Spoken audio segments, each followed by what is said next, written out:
A lot of people simply aren't aware of what it is that they're doing. They don't know that we in the United States are throwing away 60 million water bottles a day. A day. Every month, that's a tower to the moon.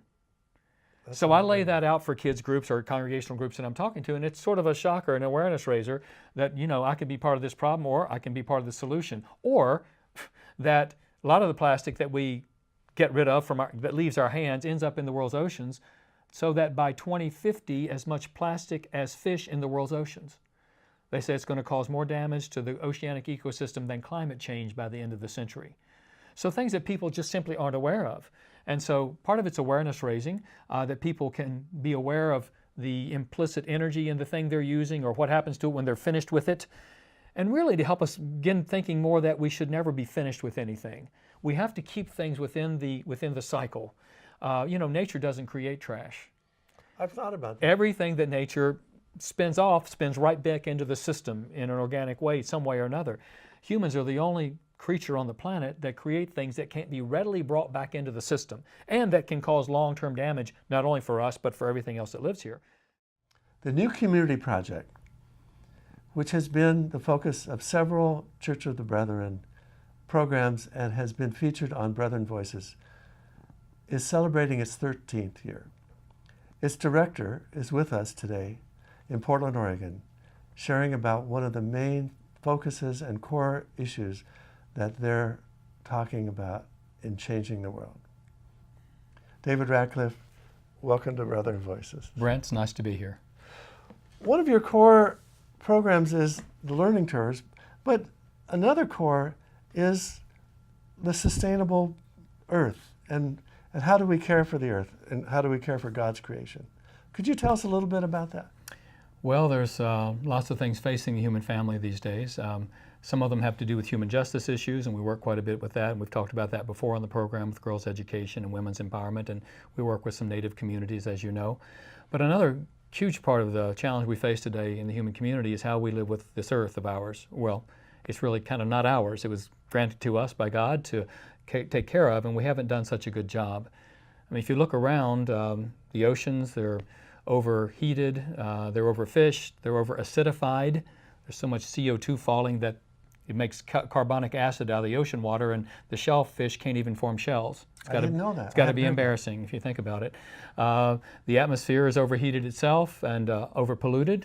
5 million people around the world will die from air pollution this year. And climate change, of course, is really changing the face of the ecosystem. We're now, last 2015 was the warmest year on record, and 2016 isn't looking any better. And you think of the world's forests. We're losing about 50 million acres a year. And forests are one of the keystone ecosystems of the planet for the oxygen they provide, the carbon they sequester, the habitat they provide for all kinds of creatures as well as for native communities. So just about anywhere you look. I guess if I could sum it up, I would just remind us that in the last 50 years, from 1970 to now, there's only half as many living creatures on the earth. They've gone from habitat destruction or pollution or overharvesting or invasive species. So we're sort of sucking the life off the face of the planet. And at the same time, there's probably more people. There are twice as many people. So there's half as many creatures in the last 50 years, and there's twice as many people. And we're using more than twice as much stuff in terms of our extraction from the earth. Our consumption has just skyrocketed. It has skyrocketed, as has our pollution. So both what we're taking out and what we're throwing back, or quote unquote throwing overboard, are causing problems for the earth. What kinds of things is New Community Project doing? You have some sustainable programs. Well, we do. We try our best. Part of the keystone of our work are the sustainable living centers we have. And you have several. We have a couple now. We have started off with one in Harrisonburg, Virginia, where they're doing organic agriculture and alternative transportation, bicycle promotion, energy efficiency, working to change the kind of culture of the community by changing the way people think about how we get around, how we use energy, that sort of thing, trying to affect even legislation within the community about energy efficiency standards for new construction projects. So not only just individual change, but also systemic change. What kind of people are coming to your... Oh my gosh. Are they living? Do they live there? Of all stripes. Well, some of all the above, Brent. We have people that come and live there, people that are sort of at a loss for what to do with themselves and their lives. Young people come there looking for a place that they can find the meaning of life, you might say. We take them on for internships for a year or volunteers on a shorter term basis. We have also adults and even families that come and live either on the site of our place there in Harrisonburg or in the surrounding community because they want to be a part of this vibrant community that's addressing the real needs, both in terms of human struggles in the community, but particularly in terms of environmental challenges that communities like that face. So these are kind of demonstrational Yes, they are. programs where people are living in a way that's more in harmony. They are practicing our principles and also in a way that's approachable by other people. They're not doing highfalutin stuff that you need a lot of technical expertise or a lot of money or real special kinds of materials. They're doing, a greenhouse that fits within zoning that you could put in your own backyard, or how to construct a tilapia pond that you can feed your family from, or how to do a garden without chemicals that actually will save you money. So they're trying to do very practical things for people who realize we've got a problem here, but they don't know what to do about it. And we just opened a new one up in Vermont, in Starksboro, Vermont. I've got a person there, knew my partner, my associate Tom Benevento in Virginia from way back, and looked him up on the web one time and saw what he was doing and wanted to do it himself. So we have launched a new one. It's now going into its second year up in Starksboro, Vermont, where many of the same things, although in a more rural setting, will be put into place.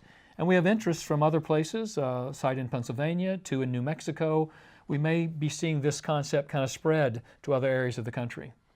Tell us more about what needs to happen in the world in terms of our abuse of the environment and how can we be more sustainable?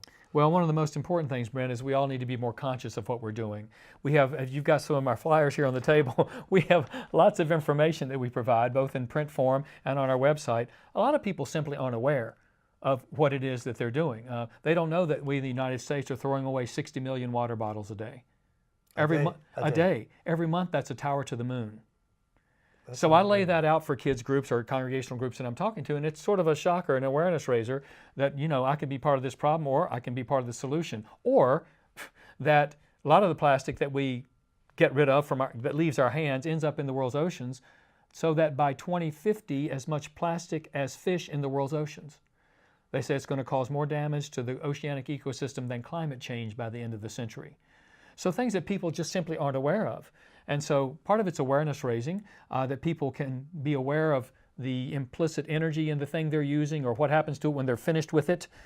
And really to help us begin thinking more that we should never be finished with anything. We have to keep things within the cycle. Nature doesn't create trash. Everything that nature spins right back into the system in an organic way, some way or another. Humans are the only creature on the planet that create things that can't be readily brought back into the system and that can cause long-term damage, not only for us, but for everything else that lives here. But it's only humans in the recent... Only humans, yes. In recent history, because yes. Up until a certain point in time, we didn't make those things. And indigenous groups in the world didn't create the kind of waste and garbage we have. Nor did we. There was a day without plastic. I know it's hard for us to imagine, but there was a time without plastic in the world. And there are still groups today that aren't. They're using basically the materials around them. When they're finished, those materials go back into the local ecosystems. But one of the surest signs of civilization encroaching in these people's areas is the production of trash. My trip back to South Sudan about a year ago, after being there 3 years before, I couldn't believe how much trash was showing up beside the roadsides, because they'd gone from returnable bottles, where you had to stand at the drink stand and drink your soda and then put it back in the thing, to plastic stuff now. And now it's just going out the truck windows and whatever cars there are out the windows. So when our world, the Western world, shows up, you might want to say things go to pot often in societies.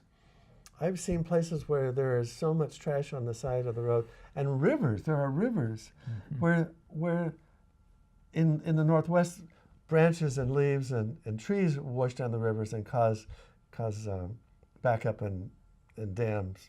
But these rivers and creeks had plastic that was damming up the river. Yes. Well, part of the problem is there's no cost to doing the wrong thing with something plastic. We didn't have to pay a deposit on the bottle, so we don't have a really economic incentive to take it back. In fact, there is almost a disincentive in our society because we think of ourselves as the society that doesn't have to worry about these things. We can pitch stuff and there's no consequence to us. What we really need is a generation of young people, or any of us people, who will come up with a system, A, that makes it makes it costly to do the wrong thing by the environment, whether it's plastic or whether it's coal pollution or whatever it is. And B, once we have things that we do let get away from us, I mean, I challenged a student group just last week in Indiana. We needed a chemist to come up with a biodegradable plastic that every piece of plastic that passes through our hands makes its way into the ecosystem, eventually, and maybe not eventually, but sooner rather than later, decomposes and goes back into the system, rather than end up floating out to sea and causing all kinds of problems for the oceanic ecosystem. It's amazing when you talk like that, because Oregon and Washington and a few other states have returnable bottles that are plastic. Mm-hmm. And we pay a 5-cent deposit, and there's huge industry recycling those things. So it's possible. You are ahead of the game. Thank you for what you're doing out here. And really, you're ahead of the game globally. I mean, there are certainly European countries that are ahead of us on recycling. But I even saw a compost bin at the airport for people to put their food compost. I have never seen that in an airport, and believe me, I've seen lots of airports. I've never seen a compost bin in an airport. That is some progressive thinking, and thankfully somebody's leading the way on some of these things. There has also been an invention, and one exists in Oregon, in Tigard, Oregon, where a man has a machine and he puts plastic in there and heats it with a vacuum and can generate the petroleum products that created the plastic. I think it's a Japanese invention, but we have a prototype that's being tried out in Tigard, Oregon. Well, one of the problems with recycling, Brent, and I know all of us think of recycling as sort of we could just recycle more, it's probably the 5th or 6th most important thing we should be doing environmentally. Not to say it's not important, but even you recycle something, most of it ends up going, a lot of plastic goes to China, where they're in big bins there and they reprocess it and send it back as tabletops or park benches or something. Very rarely does the recycled thing that we sent away come back as the thing that it was in the beginning. So the water bottle, there's still got to be another new one made, typically, even though we recycled the old one. So if I could go down my short list of the 4 or 5 most important things we need to be doing, we need to be getting out of our personal vehicles. I mean, that's causing a big problem. The roads, we are going to drive 3 trillion miles this year in the United States. That's almost as much as the rest of the world combined. And in the United States. Just in the United States, 3 trillion miles. On average, every mile puts a pound of CO2 in the atmosphere. So there's a huge part of our carbon footprint, plus every day in the United States, 1 million vertebrates are killed by cars driving, vehicle travel.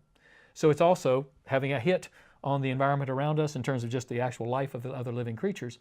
So vehicle travel is a big one. So vertebrates are not the bugs. I'm not talking about insects. You're talking about snakes and rabbits and cats and dogs and squirrels and deer and all that stuff. Yeah. 1 million a day. 1 million a day. So transportation is a huge issue. Agriculture, of course, is a big, big issue.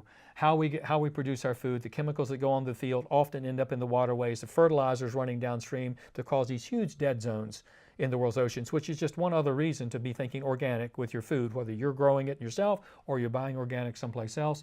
Plus 67 million birds die every year in the United States from pesticide poisoning because they're eating the bugs that eat the pesticide, and then the birds accumulate it in themselves and off they go. So food production, local is so important, organic is important, and eating lower on the food chain, because you can save 1.5 tons of CO2 by cutting back your beef consumption every year as a person, as an individual. We also waste in this country 300 million pounds of food a day. A day. That's 1 pound per person, essentially. So you can imagine all the energy that went into producing that food, packaging it, shipping it, storing it, freezing it, and then even disposing of it. It's the #1 item in landfills today in the United States, and then produces methane, another greenhouse gas, when it's in the landfill. So food's another big issue. So you've got transportation, you've got food. Housing, of course, is another big one. About 10,000 kilowatts of electricity per house per year. That's about 25,000 pounds of CO2, and I can't quickly do in my math how many tons that is, but just our indoor space, heating the space, cooling the space, building the space.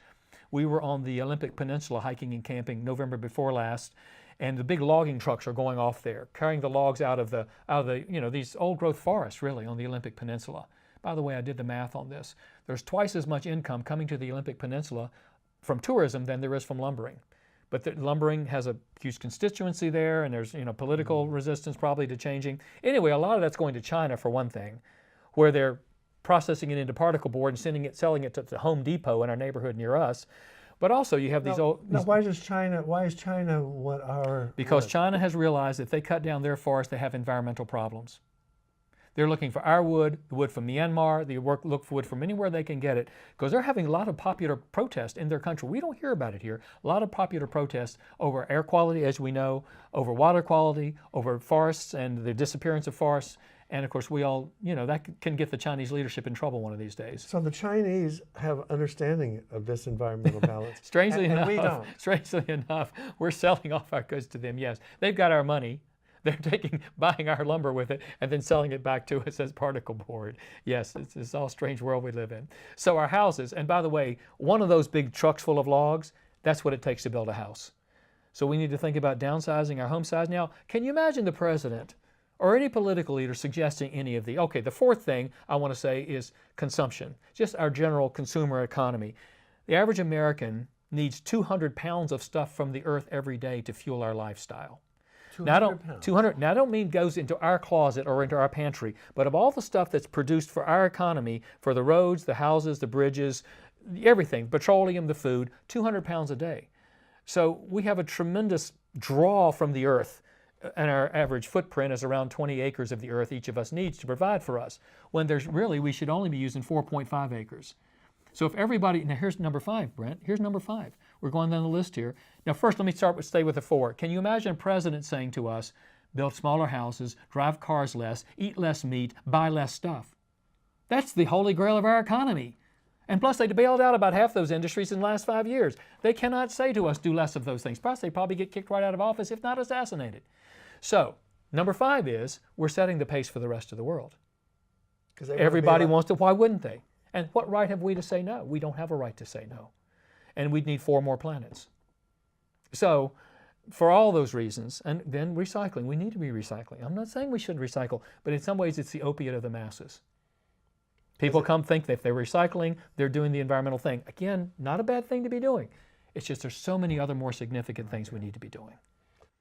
Well, let me ask, because you travel around the country and you talk to kids, you talk to high school students, you talk to college students, you talk to congregations, and you share this message. Oh, of course. What kind of response do you get? Well, they're astounded. I mean, first of all, this information is not out there. It's not going to have on the label of your shirt how much water it took to grow the cotton, to grow that piece of fabric. And for a pair of jeans, it's 1,500 gallons to grow the cotton for one pair of jeans. Now, that's not going to be on the label, nor, in the social justice aspect, how much the woman was paid to produce them. So there's often, I don't want to say ignorance. It's not that we're ignorant. It's just that we're not provided the information, or we don't take it upon ourselves to find it. So there's people being astounded. They're sometimes overwhelmed, which, I think you've got to look into the darkness before you can really look at the light, because the light then has much more significance once you've seen how dark the picture really is. Then we can find how we can move ahead, and suddenly that can be energizing, and we can find, find a purpose even. I mean, I say to college kids, you may not want to know all this, but if you dig deep into these things and find these things out for yourself and then act on them in your life, your life suddenly has purpose beyond what you might have imagined in our society. So, where was it? With congregations or students or whatever, and often they're very creative. They come up with things that they think that one could do. I was in a grade school down in Ontario, California, and these are mostly Hispanic kids, kind of children of immigrant families. But they were very creative with their solutions. We were talking about climate change with the 6th graders, and I said, well, what can a kid like you do? Well, I can take shorter showers. That's something we always talk about. I don't have to turn up the heat so much in my room in the winter or the air conditioning in the summer. And then one kid says, hide my parents' car keys? Well, I said, great idea, just don't tell them I said so, okay? So people are creative with their responses, and you find them doing things. I got a note from a principal in Missouri after I was speaking at her school last fall to 5th graders, a cafeteria full of 5th graders. And she said that night her son had come home to her. He'd been in the class. He'd gotten to the 5th grade by then, so he got to hear my presentation. He said, Mom, we're not doing plastic bags for my lunch anymore. It'll be reusable containers after this. So I wrote her back and said, oops, sorry about that. Not really, but I guess it's your fault you keep inviting me back. Well, it's funny, you're talking about plastic bags. The city of Portland has outlawed plastic bags, and now in the grocery store, you either bring your own or you're going to get a paper bag. They've also told McDonald's that they can't use styrofoam cartons anymore to put their Big Macs in. And Burger King, McDonald's, and Carl's Jr.'s, they're all using cardboard boxes of some kind. So there's some people listening in some places. So do you see anything changing, or do people see people getting a message? Well, let me just go back to your analogy right there. The burger inside that container has a much greater environmental impact than the cardboard. So I'm just going to say that. Okay. That's where we fight the battle often, is there on that piece that we're seeing visible and that feels very tangible. But, you know, if we would stop eating beef, it would have a hugely significant environmental impact. I was in Kansas the other week, and they're drawing down the Ogallala Aquifer. You know, that big pool of water under the Great Plains, irrigates a third of our grain crop. It's going down at 10 to 15 feet a year. Or, well, maybe 3 to 10. It's been as much as 15 some years, but 3 to 10 feet a year it's going down. It's replenished by 1/4 of an inch a year. And I was talking to McPherson College students out there, and I said, imagine your campus, 24 acres. Think of it as a large pool of water extending up 70 miles. 24 acres, straight up 70 miles. That's how much overdraft from the Ogallala Aquifer every year. You can get away with that for a while, but at some point you're going to be sucking nothing but air. So we have to look at, I'm all for the reusable, recyclable containers for hamburgers, but we have to look really at what the more consequential things, and the driving to the place to get the hamburger. That took a lot more energy than the plastic styrofoam thing, just to be honest. So we have to put all these things as part of this puzzle and look at the big picture and not settle for less. Not settle for less. Bo, so you're asking for hope. Well, I'm glad I asked the question, because I had no idea what the answer is going to be. Well, I think it's going to take an awakening on the part of people like us and people that are listening to your program. They're going to have to think about their own lifestyles. Now, some people say this is not that significant, what you or I personally will do. And I'll agree to a point. If we aren't willing to engage our communities or the people around us with these things we are learning, or the things we're passionate about or care about God's earth or about human justice, whatever the case may be, it only does so much good. Gernot Wagner wrote a book called Will the Planet Notice? About 4 years ago or something. And he says, you know, you can be like me, got a tomato plant on your veranda, you bike to work, you don't eat much meat, but it's not going to make any difference if 7 billion people are headed the other direction. So he and other authors sort of poo-poo in some ways the virtuous lifestyles of individuals, but I want to say to them, where's the energy for this revolution going to come from? If you and he says we really need to change things. Well, where's that energy going to come from if not from people who've taken it to heart themselves, but then are willing to step outside their own personal comfort zones and engage their communities? I don't think these changes are going to come from the top. Now, Oregon is setting the pace in some things that you've mentioned, and that's very positive. But in general, politicians and corporations and even big green environmental organizations, they're kind of playing within the system. And in some ways, the system needs to be revolutionized. So how do we start ourselves on local level? And with our sustainable living centers, they're moving out from their local spot that they've got, which is a beehive of activity and inspiration, to their local communities, challenging people on bicycle lanes, energy efficiency standards, those sorts of things. And we just were part of the leadership of a big climate change conference in Missouri, where they're strategizing how we can be creatively engaged with the looming specter of climate change. So I guess to me, the hope lies in, again, people, ordinary citizens, taking these things to heart, examining their own lifestyles, and then spreading the good news. And I want to say it's good news. It seems like bad news to start with, that we can't have our cake and eat it too. We can't, and most organizations aren't willing to say this. They think we can continue to have these lifestyles and the individual cars and the big homes and all the electronic gizmos and just fuel them like we'll get the fuel from someplace green.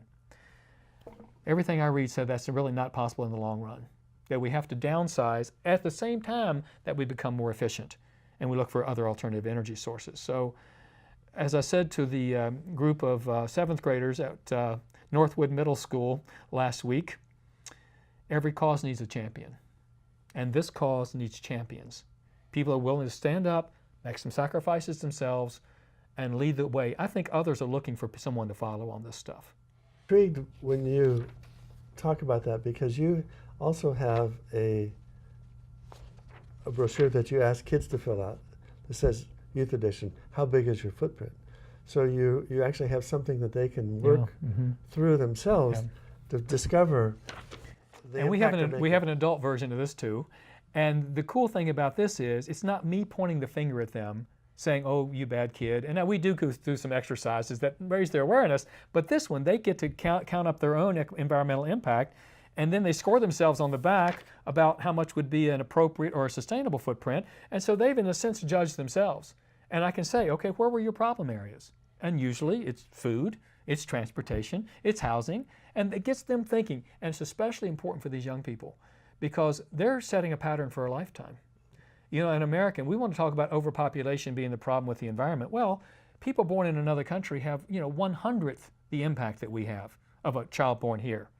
So not to say they've got their issues, and often there's a local environmental issues, deforestation and pollution of local streams and the mining operation upstream, whatever. Our environmental impacts extend far and wide around the planet.